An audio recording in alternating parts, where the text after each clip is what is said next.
Hello there. Welcome to my live. My name is Llewellyn. I am an abuse survivor. I want to tell you that I am not perfect. I am not a counselor. I am not a therapist. I am not a doctor, so I cannot diagnose nor can I prescribe medication. Yeah, I'm not perfect, guys. Tonight, I want to talk to you about parental abuse and the toxic upbringing that some of us have had. We won't mention any names, Llewellyn, right? And welcome in who's ever in here. So what I had done is I had actually written up what I wanted to say. That this is my handwriting, by the way. And if you've read any of my books, you know that 9 times out of 10, my books are where I feel like I'm talking to you. At least I hope that's how they come across. Hey, how you doing? Welcome in. And so I want to talk about parental abuse and toxic upbringing because the last 2 nights, I've had dreams about my dead mother, my egg donor. I don't know why. So I thought maybe it was a good reason for me to talk about it. So, as many of you know, I was actually raised in an abusive home. My egg donor, my mother, and I won't call her that because she really does not deserve that title. Um, I lived with her. I guess you could say she raised me, even though she really didn't raise me. She just did the hi there, welcome in. Best that she probably could, right? Um, so my egg donor, what she would do is she would get herself pregnant by a man just to have a man. And it didn't matter if he was good or not. She really needed to have a man in her life. So, Fieldy Ice Cream, I'm going to use that name and not your real name because I know who you are. I would love to chat with you more on Facebook Messenger because I want to know how you're doing. It has been a long time. For those that are watching this, Fieldy was a nice young man about, I don't know, I'm going to say 10 or 12 correct me if I'm wrong here, that started his own business of actually selling ice cream and he got his whole family into it. So if you guys don't know him, you really need to find out who he is. So anyway, back to this. So it didn't matter if the gentleman that she was with was good or not. So she would have him until she was done. And then she would cheat on them just so that way she could say she never left them. They left her. Go figure. I'd leave her too if she was cheating on me. So I want to tell you that not all women are meant to be mothers and not all men are meant to be fathers either. Sometimes just not their DNA. So growing up in my egg donors care, I was sexually abused, physically abused, mentally, emotionally, verbally, any which way from Sunday, even on Sundays too. So my egg donor, she would always compare me to like my siblings, our friends, even our neighbors and their kids. I was always not good enough, not smart enough, not whatever enough. I'm pretty sure you get the idea on that, right? Well, when I was about 7 or 8, she started taking us to church because that was a summer that I started with my father and he took me to his congregation, right? So when she started doing this, she would use scripture against us children. Let me tell you one. My most favorite one of all. Exodus 20:12. And it says, and I quote, "Honor your father and your mother, as that you may live long in the land the Lord your God is giving you." But she would stop after the honor your father and mother. That was it. That's not what the whole thing says. Let me ask you this question. Do you know what honor means? Yeah, honor. Honor my eyeball, right? I mean, this woman was very abusive, verbally, mentally, you name it, right? Okay, so let me give you the definition of honor. Honor is to show respect, it is to care and appreciate and to obey them when it's reasonable and permissible, right? Oh, and the Greek word for honor means to revere, prize, or value.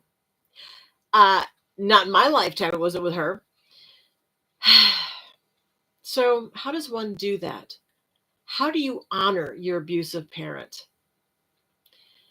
Not easy. And let me tell you, there are many times that I did not. But because I believe in God, because I believe in the Bible, I want to refer to Matthew 5:44, where it says, love your enemies and pray for those who prosecute you. Do you know how hard that is? I'm not perfect at it, and there are times that I just can't do it. But that's what the Bible says. I'm supposed to do that. So, to me, it's a tall order. How do you honor your father and your mother? How do you love your enemies? I mean, how am I, a mere human, supposed to love those who were supposed to love and care for me, but turned out to harm me and mistreat me and bring me nothing but misery and pain, right? How do you do that? Well, this is where I would tell my children, even myself, and now you, where I would say that we have to take the upper road, right? So, praying for your enemies, blessing your enemies, including the parents, the toxic upbringing that we may have had, right? Praying for them shows God and anyone who watches you that you may not know is watching you, that you actually have the character to go higher, to go above and beyond, to show who you really are in here, right?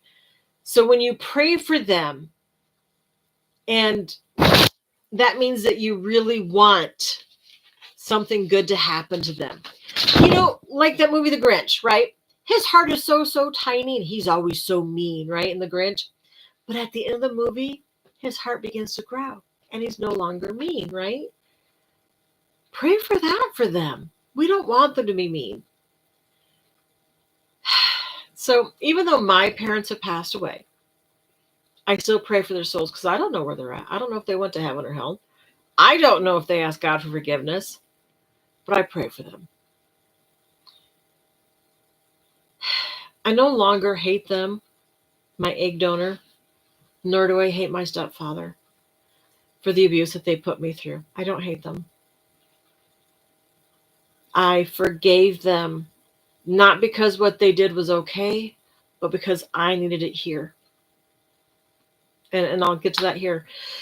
So most of the time when parents are abusive, it could be because they were either abused themselves, which they never received help for.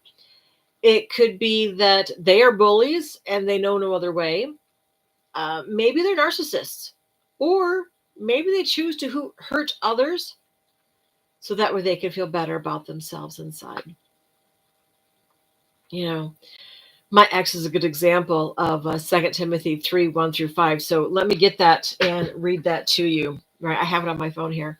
So this is the NIV version. It says, but mark this, there will be terrible times in the last days. People will be lovers of themselves, lovers of money, boastful, proud, abusive, disobedient to their parents, maybe even their children, I don't know, ungrateful, unholy, without love, unforgiving, slanderous, without self control, brutal, not lovers of the good, treacherous, rash, conceited, lovers of pleasure rather than lovers of God. And we really want nothing to do with that kind of people, right? So that's the NIV version of 2 Timothy 3:1-4. Actually, the 5, it has more to it. Basically, you don't want to be around those people, right? So my ex was abusive to not only me, but to our 3 children. And towards the end of our 13 and a half year marriage, I found that he would start a fight just to win, to be in the control, to have that control, right?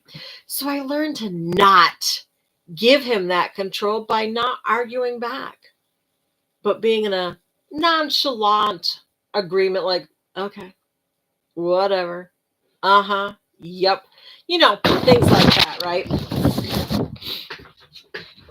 So If you do have parents that are still alive and they've said and or done anything close to what my egg donor and my family's done to me, do not, let me repeat that, do not give them the satisfaction of fighting back. Deflate their sails. Just very calmly and with no emotion. And it also might be helpful to have like a book in your hand, as you're looking at the book. Don't even look at them. Do not even acknowledge that they're there. And pretend you're reading. Pretend you're focused on something. Maybe you're writing. Journal, get a book out and just journal, whatever. And as they're wanting to start an argument with you, very casually go, uh-huh, okay, sure. Don't acknowledge them by looking at them, because the minute they catch your eye, they know they're in your head. Whereas if you're looking at a book and you may not really be reading this, right? Uh-huh. Okay. Sure. And as I look at this, I see right here in my book, it says that James 1, 2, 3, 4 encourages you to consider it a joy when facing trials as they develop endurance and maturity. I'm sorry, I don't know if I want to be that mature. Okay, I know I need to be. This right here was not in my notes, you folks, but I just want to give you an example that when you have someone that's coming at you and they're coming at you hard, maybe it's because you live with your parents and you just don't have the means to move out, because let me tell you, it is hard financially to move out, right? But focus on something else. Uh-huh. Okay. If you say so. Don't even look at them. Don't acknowledge that they're there. Don't even do any of that. And I mean, why get yourself all worked up just for their amusement? Then they have the control and they want it. Like, yeah, I got them. I got them good that time, didn't I? Yeah, they got so mad they started yelling back. I win, Nanette, right? That's what some people do. Maybe not all. Sometimes parents may think that they're actually helping their children. Like a friend of mine. He lives with his mom, him, his wife, and 2 daughters, right? And on Christmas Day, she told him that he shouldn't drink and become an alcoholic like his father, even though his father's been gone for the last about 20 years or so, right? So what she said, it was hurtful, it was unkind, it was very judgmental, but maybe, just maybe, she's trying to help. Or maybe she's just being mean. But either way, I'm telling you, my friend, you know who you are, little man. Do not engage with a fight with her, because all you'll do is let her win that control. That's it. That's what you'll do. Oh, and it also says in there that hating our abusers, really, hating your abuser really just hurts you and those around you. So, for instance, my 3 children, when I hated my ex, my hurt and my anger towards him actually went and lashed out at my kids because they were there. Don't let that happen to you. Don't be in a situation where all that hurt and anger and frustration that you mean for someone is dealt on your spouse or your children or loved ones or whatever the case is. Don't do it. Because we need to forgive them their stupidity. I mean, their faults. Because no one's perfect. You're not perfect, and I'm definitely not perfect. Mm-mm. And I know that when the time comes, somewhere in Matthew, it says, do not judge lest you be judged yourselves. I have too much to be judged for as it is. I don't need anyone else's on me. So when you pray about the situation, pray for them. Like the Grinch. Have their heart open. Have their eyes open. Pray for them. Or whatever you believe in. Mine's God. You can have your own higher power, but pray for them. Because the forgiveness is more for you than it is for them. For you to have your peace of mind, your serenity, your calm. Being serene is more important than whether or not they win or lose. So I hope this has helped in some way, shape, or form. After being abused as a child with my egg donor and her husband, my stepfather, I went into a marriage where I was abused. And for 13 years, being with that man, I was abused. Recently, in the last 6 months, I started counseling. And in this counseling session, I have been diagnosed with not only PTSD, but CPTSD. I've been diagnosed with anxiety and depression, and the list goes on. And I just sit here and I'm like, huh, this explains a lot. I know we're supposed to honor our father and our mothers. My father, not a problem. I could do it. I loved my dad. Oh, my dad was great. Give me Bible scriptures, help me out. But my egg donor, the woman who gave birth to me, the woman who kept me because she didn't want my father having me, the woman who told me that my father didn't want me for many, many years, I forgive her. She has since passed away. And I didn't know until a year after she was gone. Tells you how close we were, right? But you need to do what's best for you. You need to find the boundaries that you can live with. And if you have to live with your parent or parents or whatever the case is, because you cannot financially afford to be on your own, and I get that. I mean, this day and age, it's horrible out there trying to find a place to live and to manage all that and to go to work and, right? Just remember that you do not need to take on their fighting. If they want to argue, like I said, grab a book or pretend you're writing or whatever the case is and focus on that and not on them. Do not look them in the eye. Do not. If they want to talk to you, you just, you know,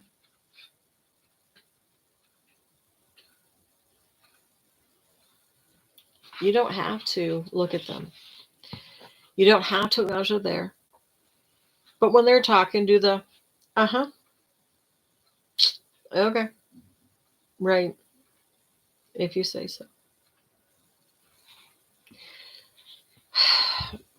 Remember that Philippians 4:13, it says that I can do all things through Christ who strengthens me. So don't let the anger strengthen you. Let God's love and peace strengthen you. So that's all I've got. If you have any questions or if you want to add something, please, by all means, add. I'm not perfect at any of this. I'm just giving you what I lived through. And if there's something else that you think might help others, please, by all means, put it in here. I'm only doing this so I can help others. If you feel that you need to share this out to someone, by all means, do it. I'm living in a house day by day like everybody else. I'm not perfect, and I do not profess to be. I do this because people like you and me need to remember that we are not alone. We are not forgotten. We're not. Just like my book says. And in this book here, it talks about the mental health of CPTSD, of PTSD, of anxiety, of depression, of whatever else, right? Because I did the research, because most of it I lived with. But I didn't recently get diagnosed until this last 6 months. And it's okay to have that diagnosis because that is not who I am. That is what I have. These are just mental health challenges. They're not issues. They're not who I am. They're what I have. And I will be darned if I let it run my life. I am going to be the best person that I can be for me. And I pray that you can be the best person that you are for you. Not because you're married, not because you have kids, but because you deserve it. You are worthy. You are valuable. You have value. Your life has meaning. So don't get all worked up when someone wants to try and fight with you. It's not worth it. You're worth more. So I'm going to head out, and I want to thank you very much for being here. And I hope that you remember that God is with you. God loves you, and so do I. Until next time, take care.